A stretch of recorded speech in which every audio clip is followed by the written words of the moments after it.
Welcome back to MMA Unhinged, and joining us again, as always, is the 2023 light heavyweight champ, IMPA Kasanganayi. I hope I got it right, IMPA. Close. It sounds like you mixed Adesanya and my last. You said Kadesanya, but I'll take it though. He's a great fighter. It's Kasanganay. Kasanganayi. Ganai. Yep. Yes, sir. Ganai. Sorry, I apologize. I'm always so bad with names. I do apologize again. But IMPA, thank you again for taking the time. I know we had to change the time, but I do appreciate you taking the time. I know you're just less than a month out from your fight. Yes, sir. I appreciate you. Thank you. Thanks for your adjustment too. I was kind of running around, so I mean, your patience is definitely appreciated. Hey, no worries. So before I get any further, like I said, I announced that you're the champ of 2023. So talk about that $1 million prize there. How did that change your life? It changed my life in a great way. I got to I really could help my family, right? I could train. I could do what I love. Can you hold like 1 second? I'm sorry. 2 seconds. The way I looked at it is I've been able to buy my first gym, right? It was refinery. I've been able to travel the world. Went to Ireland, Chicago, Houston, Texas, New Orleans, Sioux Falls, South Dakota, Paris, France, and then got a really awesome sponsorships. I've been my first Formula One event with Celsius and Ferrari. I got to go to what's it called? The Florida Panthers game the other day, right? And I laughed because not that long ago I was living in a yurt in a farm, not that far from that Formula One track, and that was just kind of something put in perspective for me. It just really made me grateful. Different business opportunities going. Like I said, I own the gym now, Empress Refinery in Miami, Florida. Then I'm in a certificate program building towards my MBA. Working with Triumph Motorcycles. That's like a Triumph rider and athlete, and I'm just absolutely blessed. And I have a whole media team that I'm working with now, and just working on different projects. And I have a company, G Lopez Track, Refinery, and myself as a fighter. And I'm just like, I'm very, very blessed about what's going on in my life. So it's definitely changed in many ways, but it's kind of stayed the same because the people I love still love me, and that makes me happy. Yeah, and I kind of want to talk about that. When you joined the PFL, I know you're confident in your abilities as a fighter and your skill set, but when you looked at this tournament and knowing how many guys you got to fight to get to that $1 million prize, did you have any sense in your mind like, oh man, like, did you have that vision of what was going to happen, or was it just, what was your mindset at entering that tournament? Yeah, from the beginning, it's a challenger to champion. That's all I committed to. That's all I said I'm going to do. And that's what I'm going to do this year too, get this title. I one of those people, when I do it, I'm going to go claim a victory. That's what I'm going to do. And I didn't care really so much about the $1 million. I didn't care so much about the prizes. I didn't care so much about anything else. All I did was ever do it.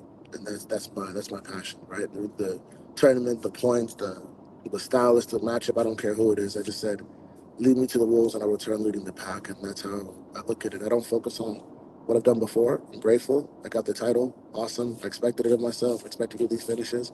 And that's how I train. I train with that expectation in mind. But the main thing for me was dominate, claim these victories, move forward, and then everything else will come with it. As it did last year, as it will this year, as it is going this year. And to be the best of the best. And that's how my mind was. That's how my mind is, and it's how it's developing. And that's it. It didn't matter if I was going to fight heavyweights, middleweights, welterweights, lightweights, whatever weight class I could have ever made. I knew I was going to be champion. That's all I came to do. That's excellent to hear. I want to recap a little bit about your recent fight that you only had just about a month ago. Your recent TKO win over Alex Polizzi. Do you feel how do you feel about getting back in the win column after such a close fight with a guy like Johnny Eblen? I mean, it was such a close fight. I appreciate you. Yeah, well, I know I won that fight. It's like I don't I even think a stress lot of it. fans would say that from the fan base, from social media, a lot of people agree that you did win that fight. Not to be biased, but I thought that as well as a spectator. Thank you. I appreciate you. Yeah, and when I say this in respect to Johnny, like he's an excellent fighter. He's a good fighter. I see where the judges would make a decision. I see where they would make a decision on point, where they make a decision like on the sport of it all. But when it comes down to fighting and who won the fight and what it's really about, what it's truly about, I won. And I move forward. Like I want that fight 2 more times. I say it every single time. I really respect the guy, like the guy, but that's what makes it great. He's a great warrior, and he's done his thing, and he's earned his place. When it comes down to doing things right, the commission and the judges didn't do it right that time. But I know who I am. So that's going to make the story better, right? Been knocked out in front of the whole world until I become a champion. Now next time I fight Johnny, when that fight comes, that they make that happen. When that fight comes, I'll dominate. I'll dominate and I won't miss. So I feel great. So for me, it's like I had 2 wins. I know that I'm gonna be better. I wasn't happy about how I fought. I know I could have fought better, but I was more so like I'm not discouraged at all. And when it comes down to the Alex Polizzi fight, man, excellent opponent. Trains with guys like Strickland, Chris Curtis, True Couture, all those people wrestling background in Mm-hmm. one of the top wrestling collegiate divisions in the country, in the world. And he's good. I came him to fight. And I say I respect him because he said they're going to come back with the show. He's going to come back on it. That they put him on his shield. But that's the way I look at it. The best way to respect your opponent is to take them out, right? To really, really take them out. And grateful. And it's nice to see that you're in that very upbeat, positive attitude. Considering that, I mean, what I'm hearing you say is like, even though on paper that you lost, you still you know, and probably a lot of people know that you did win that fight. And with that being said, after getting your first win in the regular PFL season, do you feel like you have another dynasty set for you for this season? Yes, sir. I know that I do. Get that PFL 2024, that heavyweight title, and then go to the super fight and go claim that victory as well. For me, it's how I look at it is, the dynasty's been being built since the day that I was born. But really, when I stepped into fighting, like I've always seen the only reason I got into this, besides I say MMA is my ministry, I'm sure people unconditionally loved. I love that part of it. When it comes down to the fight, and when it comes down to like doing what I called do in my job, my profession, like being the killer. Like I'm here to be the best at it. So it's adding to that dynasty, and it's an affirmation of like the goals that we set before ourselves. To my trainers, my training partners, and who I call myself to be, and who I'm called to be. And yeah, so I mean, this year will definitely solidify that. I've recently found out there's never been a person who won the tournament 3 times back to back, or won it 3 times at all. So that'd be great to do something special. That would be I want to say 15 fights in 3 years. So that's not ever been heard of or done before. And again, I want to say, if I'm not mistaken, I'm the most active fighter currently. And that's a testimony to my trainers, coaches, and everybody who like really, really helped put me in that position. So how I look at it right now is, man, I'm in a great position to do something great with the Mm-hmm. people I love, and we're going to capitalize. 100%. And I actually wanted to elaborate on that quickly, but how are you though? And how are you feeling as we're just weeks away from your upcoming fight? At peace, man. Dialed in. I'm working, training, I'm prepared, focused, and I'm just like I'm in a place of doing what I love. I'm full of gratitude, right? Feeling great body wise, feeling great mentally, spiritually, and I know this will be my most dominant victory to date. And the way you speak and how humble you are, and I mean, I think a lot of fans really pick up on that and really appreciate the way you speak about things and fighting and outside of fighting. Where do you have that contribute? What comes? Sorry, outside of fighting, what do you think contributes to your mindset? 2 things. It's my faith, it's my son. Like, as being a Christian, like I know, like God's called me to be. You never doubt. You never talk down on yourself just to get likes. You never talk people down just to get likes either. It's like who I am and my standard is based on my faith. Am I a perfect person? No. Do I make mistakes? A bunch.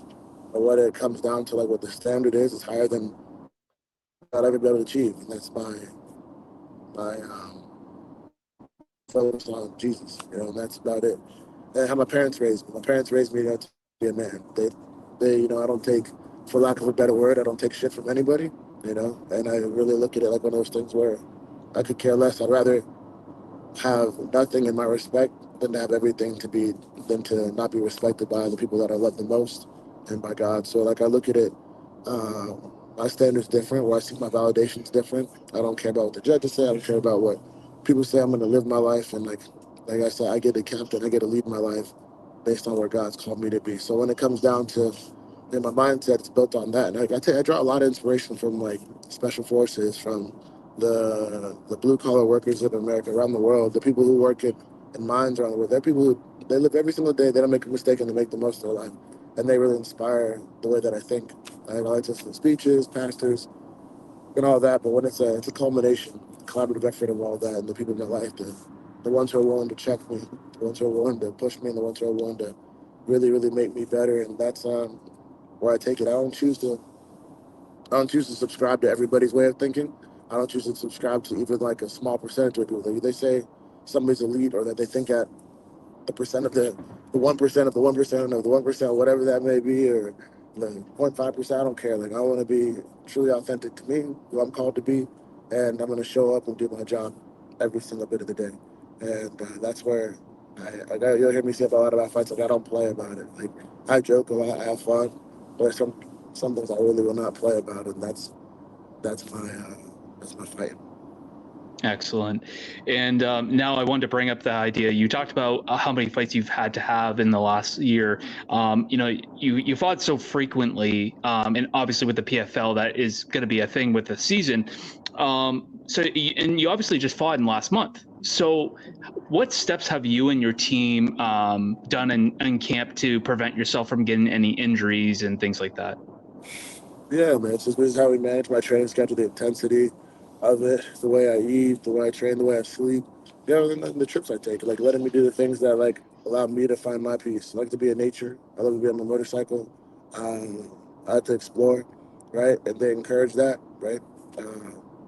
Coach D, your trainer D is yeah, you'll hear about him a lot. He runs a lot of my training and he stays on me. He doesn't sugarcoat a thing, right? He doesn't really care about how I feel, how many fights I've won. Like, he'll let me know. Like, he'll be like, for lack of a better word, one fight camp. Last year I was kind of snapping on people. I was, letting the world get to me. And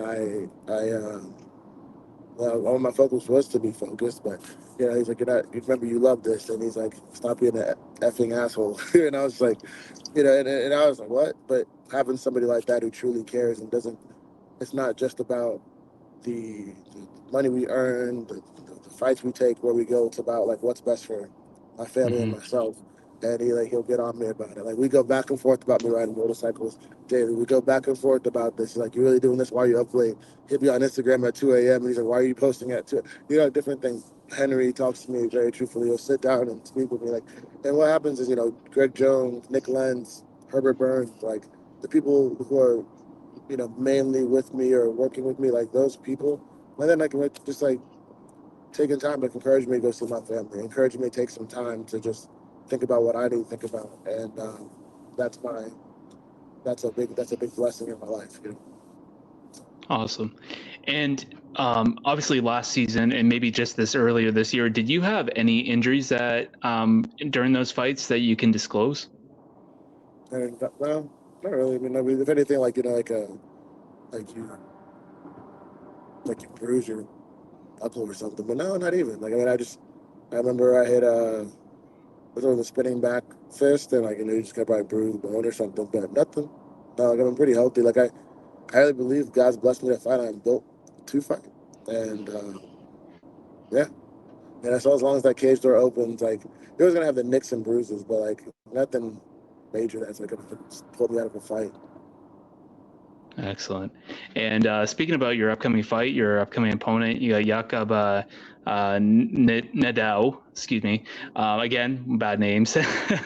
um, but he's had a very successful spot there in the PFL Europe as well, and he obviously became champ as well. So, is this kind of a matchup that really excites you?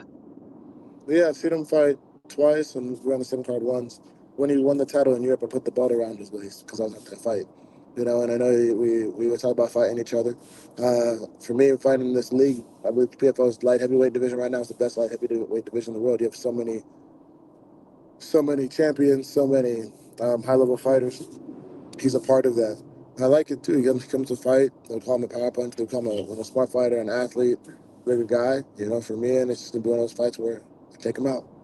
I take him out, and I go get that finish in the first round.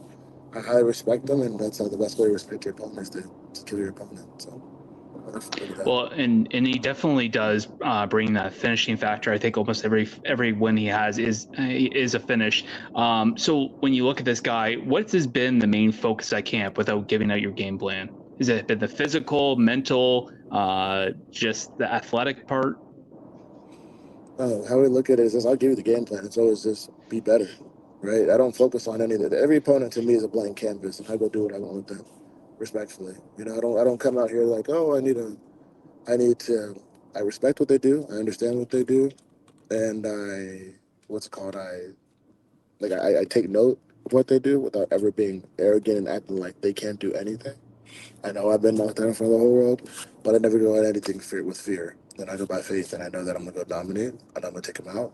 I know I'm gonna do it in a dominant fashion, focused, intelligently, with my trainers, the game plan, and also the gift that's been given to me as a fighter, and I'm gonna really, really make it known. And that's it. It's not like I try to come with some like pull it from the stars or anything like that. No, like I put the work in. I expect myself to dominate. I go dominate. I move forward, and I make it clear. I make it clear, and it doesn't take away from the fighter that they are. If anything, it'll make them better. And that's what I truly mean. And you've talked about your setting your sights on getting that belt again, but obviously this will be your second attempt, so you've only won the belt once.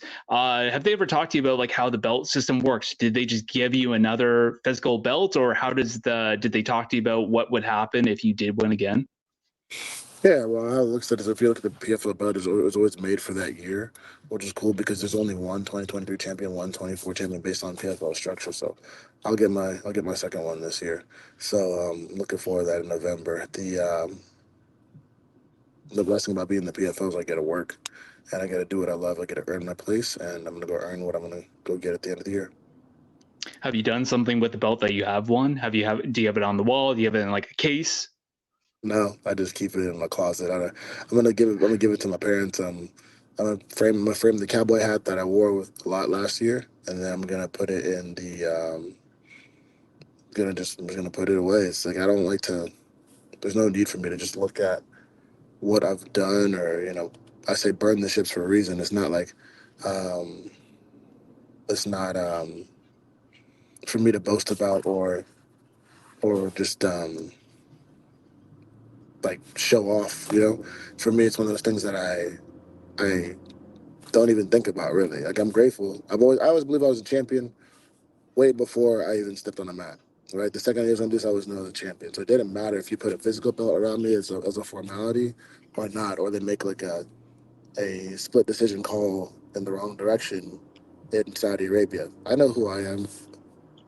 Grateful that the world knows too, but that's not where I see my validation. I say, who do I come back home to? And what does God have to say about it most importantly?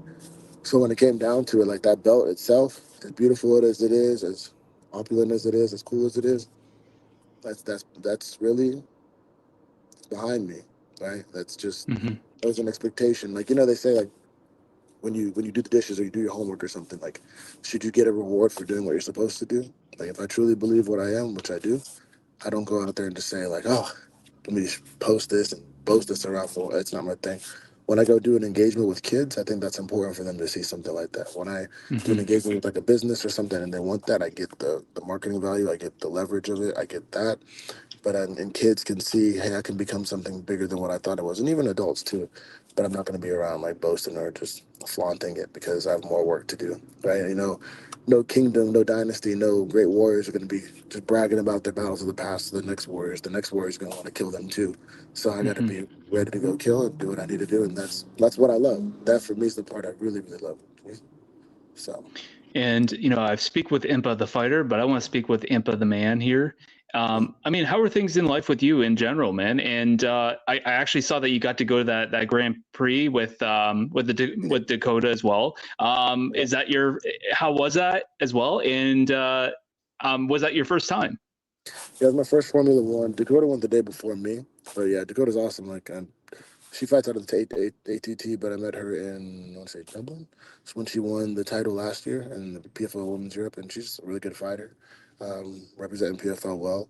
But it was cool that that they brought us out there and they considered us athletes to bring. Right, she's doing a great job representing PFL as an ambassador, but as a fighter, and I'm grateful that they considered me in that. Like, it was super cool. I mean, got to be around some great people. I was told once, if you're around people who are doing great work and doing great things or considered great, there's a reason you're there. So remember, you're one of them too.